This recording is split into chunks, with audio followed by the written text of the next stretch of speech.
Hey guys, it's Shraddha. Welcome to my channel. आज हम लोग देखने वाले हमारा नया topic which is waterfall model. अब हम लोगों ने फर्स्ट इसमें देखा था कि सॉफ्टवेयर इंजीनियरिंग क्या होती है, सॉफ्टवेयर डेवलपमेंट और सॉफ्टवेयर इंजीनियरिंग क्या डिफरेंस होता है। नेक्स्ट हम लोगों ने देखा था कि सॉफ्टवेयर डेवलपमेंट लाइफ साइकिल जो होती है उसमें कैसे कितने कितने प्रोसेस होते हैं, कैसे हम लोगों को हर एक स्टेप फॉलो करनी पड़ती है एक पर्टिकुलर सॉफ्टवेयर को डेवलप करने के लिए। अब हम लोग देखेंगे कि वो स्टेप्स जो होती है, ठीक है, उसके डिफरेंट डिफरेंट मॉडल्स होते हैं जो मॉडल हम लोगों को सॉफ्टवेयर को डेवलप करते टाइम यूज करना होता है। जैसे मॉडलिंग का जो फेज होता है, मैंने बताया था सेकंड फेज होता है मॉडलिंग का, वहां हमें चूज करना होता है कि हम लोग कौन सा मॉडल यूज करने वाले हैं हमारे ओवरऑल प्रोजेक्ट को बिल्ड करने के लिए। तो आज का हमारा टॉपिक है वाटरफॉल मॉडल, जो हमारे कुछ 6-7 मॉडल्स है उसमें से हमारा सबसे फर्स्ट मॉडल है वाटरफॉल मॉडल। देखो कुछ इस तरीके से वर्क करता है हमारा वाटरफॉल मॉडल। रिक्वायरमेंट गैदरिंग से लेके तो मेंटेनेंस तक इसका जो है पूरा स्ट्रक्चर होता है। हम लोग वन बाय वन देखेंगे कि हमारी फर्स्ट स्टेप क्या होती है वाटरफॉल मॉडल में। फर्स्ट स्टेप है हमारी रिक्वायरमेंट एनालिसिस एंड स्पेसिफिकेशन। अब रिक्वायरमेंट एनालिसिस में मैंने आप लोगों को बताया था कि अगर हमें कोई भी सिस्टम बनाना है, लेट सपोज हम लोग स्टूडेंट अटेंडेंस का सिस्टम बना रहे हैं, तो हम लोग क्या करने वाले हैं, सारी रिक्वायरमेंट्स गैदर करेंगे। लेट सपोज स्टूडेंट का डेटा हो गया, टीचर्स का डेटा हो गया, जो फैकल्टी हमें टीच करते हैं वो नॉन टीचिंग फैकल्टी हो जाती है हमारी।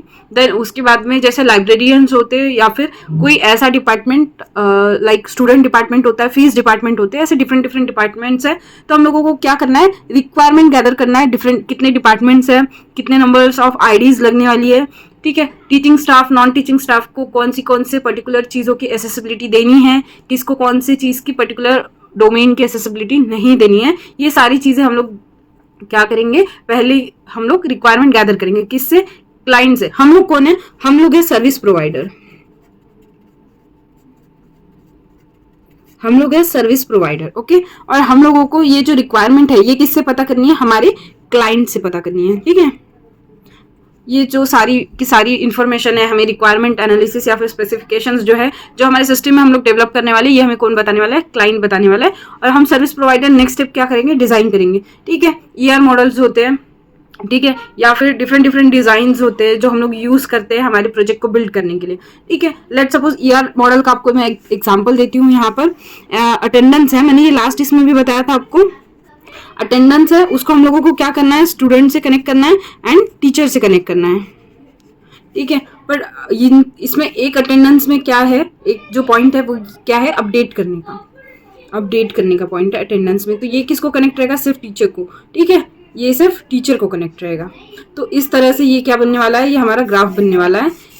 स्टूडेंट को हम लोगों को क्या नहीं देना है? एक्सेसिबिलिटी नहीं देनी है अपनी अटेंडेंस को अपडेट करने की। तो इस तरीके से हम जो डिजाइन है ओवरऑल हमारे मॉडल का, हमारे सॉफ्टवेयर स्ट्रक्चर का, उसे हम लोग बिल्ड करते हैं। ये मैंने एक छोटा सा एग्जांपल दिया है। इस तरीके से डिफरेंट डिफरेंट डिजाइन होते हैं, मॉडल्स होते हैं, जैसे ईआर डायग्राम्स वगैरह है, ये हम लोग क्या करते हैं, पहले ही सेकंड स्टेप पे हमारे डिजाइन करके रख लेते हैं। नेक्स्ट होता है कोडिंग एंड टेस्टिंग। अब कोडिंग एंड टेस्टिंग में हम लोग क्या करते हैं, जो भी मॉड्यूल्स है, लेट सपोज अटेंडेंस का मॉड्यूल्स है, अब क्या रहेगा, टीचर अटेंडेंस ऐड करेगी, अपडेट करेगी, डिलीट करेगी, ठीक है। ये हो गया एक कोड। देन स्टूडेंट है, स्टूडेंट व्यू कर सकते हैं, खुद की आईडी जो है वो लोग वहां से एक्सेस कर सकते हैं, एनरोलमेंट नंबर, मार्कशीट, उनके डॉक्यूमेंट्स, फीस स्ट्रक्चर, ये सारा आ जाएगा स्टूडेंट के लिए, ठीक है। तो ऐसे डिफरेंट डिफरेंट, जैसे लाइब्रेरियन का अगर हम लोग मॉड्यूल बोले, उनका जो डोमेन है, ठीक है, लाइब्रेरी रिलेटेड, बुक्स अपडेट करना, कौन से न्यू स्टॉक्स आए हैं उसे अपडेट करना, किस स्टूडेंट ने कौन सी बुक्स को लिया हुआ है लाइब्रेरी से, ये सारी चीजें अपडेट करना, ये एक अलग पार्ट हो गया। तो ऐसे डिफरेंट डिफरेंट डोमेन जो बनते हैं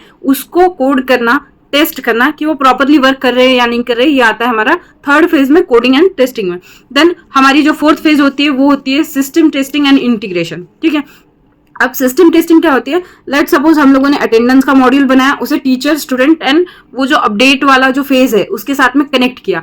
अब देखो, अगर ये फेज हम लोग सारा कुछ कनेक्ट कर रहे हैं, ओके, ये कनेक्ट कर रहे हैं, बट स्टिल यहाँ पर एरर है कि स्टूडेंट अपनी अटेंडेंस खुद अपडेट कर सक रहा है, तो ये क्या हो जाएगा, एक एरर हो जाएगा, एक इशू हो जाएगा। तो हम लोगों को क्या करना है, सिस्टम टेस्ट करना है। मतलब ये जो भी मॉड्यूल्स हम लोग ज्वाइन कर रहे हैं, इंटीग्रेट कर रहे हैं। इंटीग्रेशन का मतलब होता है डिफरेंट डिफरेंट मॉड्यूल्स जो होते हैं उनको एक साथ में ज्वाइन करना। जैसे मैंने बताया अटेंडेंस का, टीचर का, स्टूडेंट का, लाइब्रेरियन का, ठीक है, और फीस सेक्शन का अलग अलग मॉड्यूल बना, उनको इंटीग्रेट करना, मीन्स उनको आपस में ज्वाइन करना। लेट सपोज स्टूडेंट की आईडी डाले तो वहां पर हमें फीस स्ट्रक्चर भी दिखना चाहिए, उसकी अटेंडेंस भी दिखनी चाहिए, ठीक है, उसने लाइब्रेरी से कौन सी बुक्स ली है ये भी दिखना चाहिए। हर एक के पास में उनका अपना अपना क्या रहना चाहिए, एक्सेस पॉइंट रहना चाहिए कि वो उस पर्टिकुलर स्टूडेंट की डिटेल्स को एक्सेस कर पाए। ठीक है, तो ये होता है हमारा इंटीग्रेशन और सिस्टम टेस्टिंग। ये प्रॉपर वर्क कर रहा है कि नहीं कर रहा है वो भी इस फेज में हम लोग क्या करते हैं, टेस्ट करते हैं कि ये सारा कुछ प्रॉपरली वर्क करना चाहिए। देन होता है मेंटेनेंस।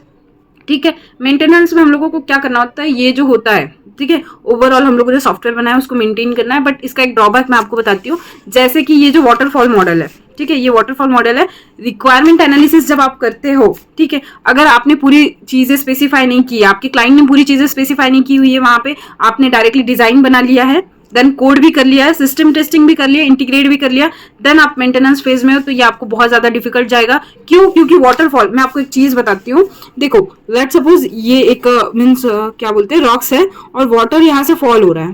ठीक है, वाटर यहाँ से फॉल हो रहा है, तो ये वाटर जो है एक ही डायरेक्शन में फॉल होता है। ठीक है, वो वापस ऊपर के डायरेक्शन में जाएगा क्या? ठीक है, वो किस वे में आता है, इस वे में आता है। ठीक है, इस वे में वो फॉल हो रहा है। ठीक है, अपोजिट डायरेक्शन में वो ऊपर कभी नहीं जाता है। सिमिलर होता है वाटरफॉल मॉडल में।